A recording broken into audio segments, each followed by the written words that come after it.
Hello everyone. तो कैसे हो आप सब? आई होप बहुत अच्छे होगे और अच्छे से पढ़ रहे होगे। और आज हम लोग 5 इंपॉर्टेंट क्वेश्चंस देने वाले हैं। परमुटेशन था, इसके पहले का 12 वीडियोस अपलोड हो चुका है। अगर आपने वो नहीं देखा है तो देखने, प्लेलिस्ट का लिंक डिस्क्रिप्शन में है।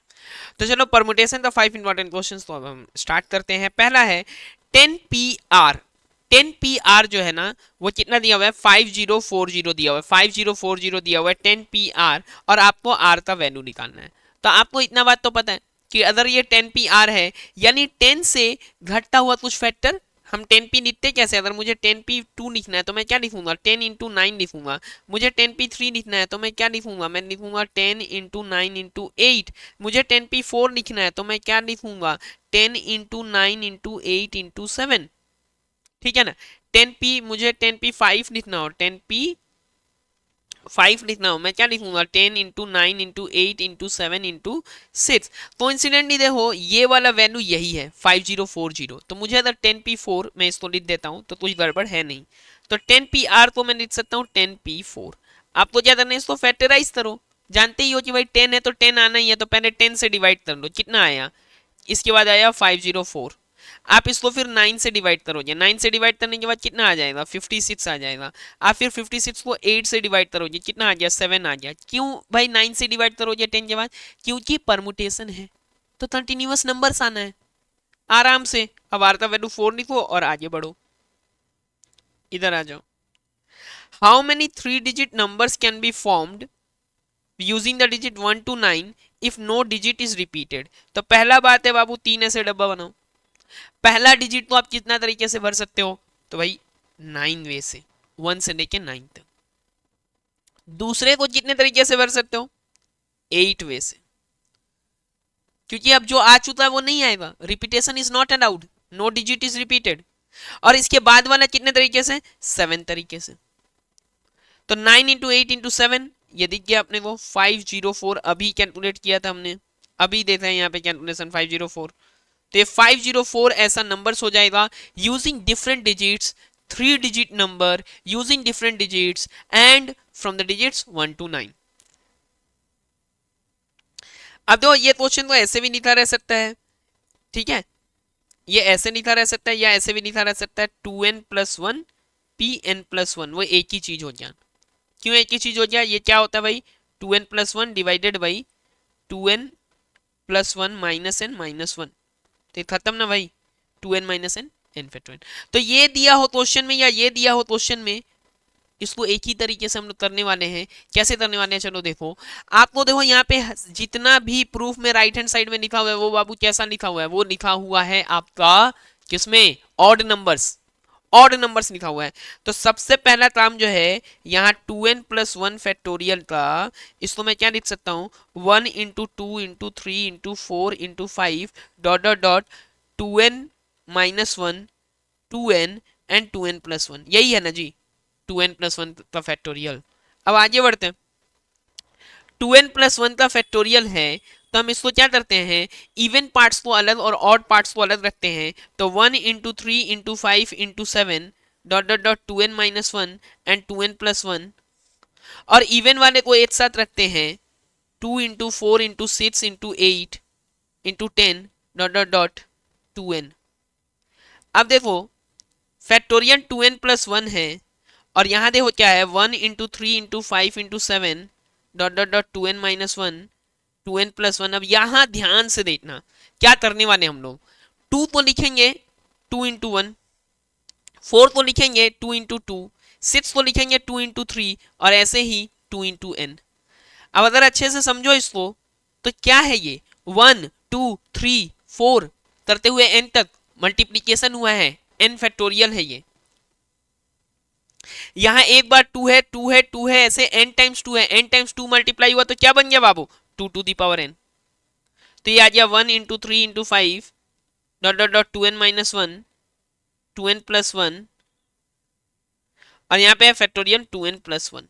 अब ये n यहाँ डिवाइड हो जाए, तो factorial 2n+1 divided by factorial n is equal to 2 to the power n 1 × 3 × 5 dot dot dot 2n - 1 and 2n+1। बोलो, यही प्रूव करने को दिया हुआ है, देख लो।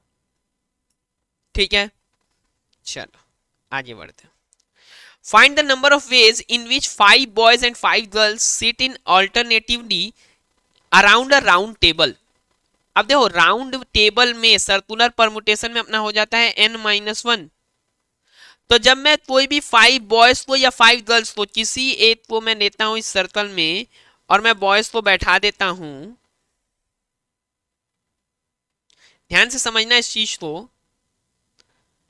तो जब 5 बॉयज यहां बैठे तो वो तो फैक्टोरियल 5-1 तरीके से ही बैठेंगे, सर्कुलर परमुटेशन है तो फैक्टोरियल 4 हो जाए। लेकिन अब जब गर्ल्स को तुम डालोगे ना यहाँ तो वो सर्कुलर परमुटेशन जैसा ट्रीट नहीं होगा। क्यों नहीं ट्रीट होगा? सर्कुलर परमुटेशन में होता क्या है, ये 1 2 3 4 और 5 है तो 1 वाला बच्चा इधर आ जाए, 2 वाला इधर आ जाए, 3 वाला इधर, 4 वाला इधर और 5 वाला इधर चला जाए तो कोई ऐसा चेंज नहीं हुआ।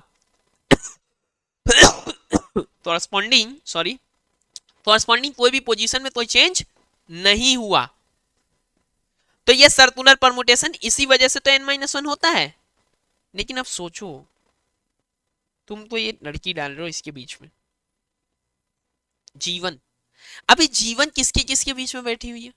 1 और 2 था। मान लो यहाँ G2 है, यहाँ G3 है, यहाँ G4 है, यहाँ G5 है। तब ये जो G1 G2 G3 G4 G5 है, इसको अगर तुम ऐसे ही घुमा दो, G1 को इधर ला दो, G2 को इधर ला दो, G3 को इधर लाओ, G4 को इधर लाओ और G5 को इधर लाओ, डिफरेंस आ जाएगा। क्यों डिफरेंस आ जाएगा? क्योंकि G1 अभी 1 और 2 के बीच में थी, अब वो G1 कहाँ आ जाएगी? 2 और 3 के बीच में। अब डिफरेंस आ गया। अकेले बैठना था बस गर्ल्स को या बस बॉयज को तो अंतर नहीं था, कॉरस्पॉन्डिंग चेंज नहीं होता। लेकिन अब जब हम इनके बीच में डालेंगे ना तो जीवन यहाँ की जगह पे यहाँ आ गया, तो अभी वो 1 2 के बीच में थी, अब वो 2 3 के बीच में है, डिफरेंस आ जाएगा।